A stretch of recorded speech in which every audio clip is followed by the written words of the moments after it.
Playing 11 रु बाद पड़े श्रेयस ओपनिंग करेंगे पवन। भारत और इंग्लैंड मध्य 3 मैच विशिष्ट T20 सीरीज द्वितीय मैच आज एजबेस्टन रे खेल सीरीज प्रथम मैच जीति भारतर आत्मविश्वास भरपूर रही दल एवं 1-0 आगुआ अच्छी।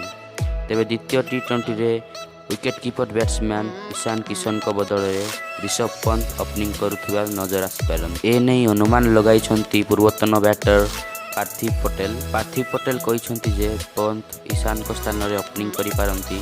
सेहीपरि मिडिल ऑर्डर रे श्रेयस अय्यर चूड़ांत एकादश रे स्थान पाइबा कष्टकर। दिनेश कार्तिक 1 नंबर फिनिशर भाव दल में स्थान बजाय रखिछंती।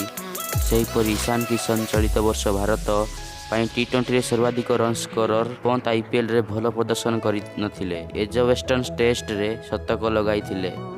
ईशान को स्थान में ओपनिंग करिपारंती। टॉप ऑर्डर रे पंत को किसी सुजोग मिल पारे। पार्थिव आहरी कहते जे रविंद्र जडेजा दलर अक्षर पटेल को स्थान नहीं पारंती।